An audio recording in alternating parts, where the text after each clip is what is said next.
Greatly appreciate you being here. The New York Times just came out with a poll that shows us leading everywhere by a lot. This is the cover story, and I think you'll find it very interesting, but I'm sure you've all read it. Leading in Wisconsin, Pennsylvania, Arizona, Michigan, Georgia, and Nevada. Nevada, we are leading actually by 12 points, which is generally a Democrat state. I think we're probably leading in New Jersey. We had a rally, over 100,000 people this weekend. A lot of the mainstream media didn't want to say how many people, they didn't want to cover. But in fact, I don't think anybody did. I hear the crowd was not shown by the mainstream media, which is what they tell me, but that's par for the course. A couple of quotes that just came out.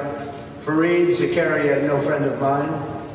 The Trump trial is politically motivated. I doubt the New York indictment would have been brought against a defendant whose name was not Donald Trump. Mark Levin, great guy, brilliant man. Our judicial system has blown up, it's broken. Andrew McCarthy, Trump should be acquitted in Manhattan, wholly independent of the plethora of constitutional infirmities in the prosecution. It should be thrown out for the most basic of reasons. Bragg cannot prove his case. Got no evidence. And I'm innocent. This is a political witch hunt, and nobody's ever seen anything like it. And I tell you what, the appellate division on the judges should step in, because what this judge is getting away with is disgraceful, including the fact that we have thousands of people, we had 100,000 people in New Jersey. They would like to show their support. It's like an armed camp outside. You can't get one person within 3 blocks of this courthouse. Greg Jarrett, we're not, I mean, you take a look at this statement. We're entering the 4th week, and there's still no evidence whatsoever connecting Trump with any criminal wrongdoing. A crime that's not charged. It's a crime that, in which prosecutors won't even tell the defendant what it is. I have no idea what they're even doing. We have records, and they talk about bookkeeping. The only thing down in the bookkeeping is that we call a legal expense a legal expense. We don't call it a construction expense. We don't say for concrete work. We don't say for electrical work. We pay the lawyer a legal expense. And we have a legal expense is a legal expense. It's marked down in the book, quote, legal expense. It's perfectly marked down. The other side doesn't know how to handle it, but they say, let's indict him anyway, because that's what Biden, this all comes from Biden in the White House, by the way. And they have their top people here. Because when he can't put 2 sentences together, he's the worst president in the history of our country. Can't speak, can't walk off a helicopter, can't walk off a plane, can't walk off a stage. And the only way they think they can win is if they can do something with Trump.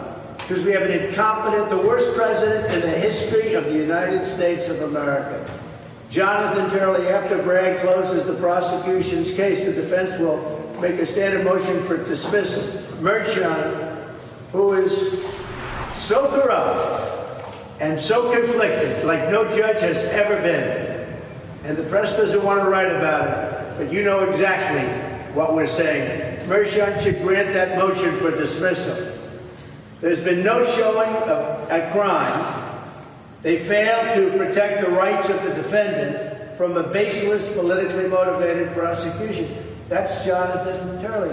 All very talented legal experts.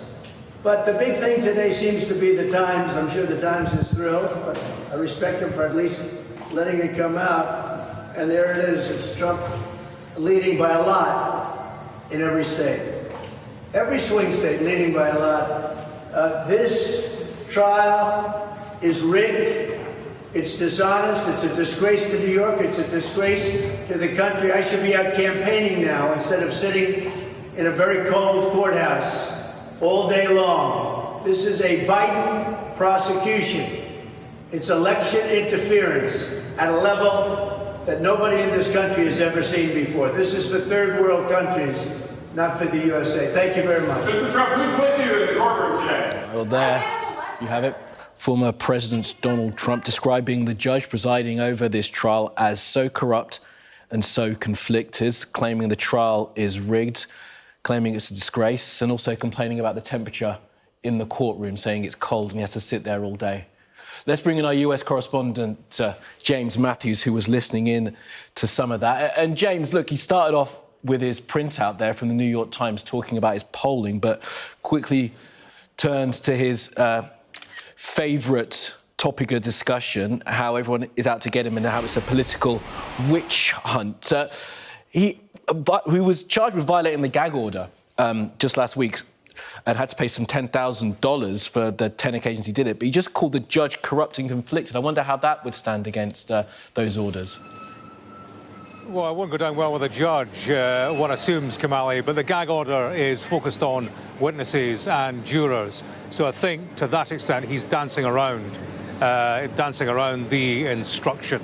The big question was, of course, would he have a go at Michael Cohen, the man who's going to give evidence today? He steered clear of that. So perhaps the judge's warning, very clear warning, about the potential of being put in jail behind bars should there be any further breach of the gag order. Perhaps that's having an effect.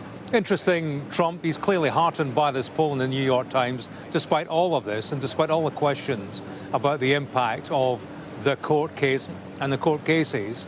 He appears to be ahead, according to this New York Times poll, ahead in 5 battleground states, clearly heartened by that. I think something else there is that we had a sense of Donald Trump's defense in all of this. You know, it's all about legal expenses put through the books as legal expenses. The prosecution are saying that was a cover for the repayment to Cohen for the hush money, and thereby, you know, that was election interference. What he's saying is, look, no, it wasn't. It wasn't interference. It wasn't hush money. It was merely a legitimate legal expense to my lawyer.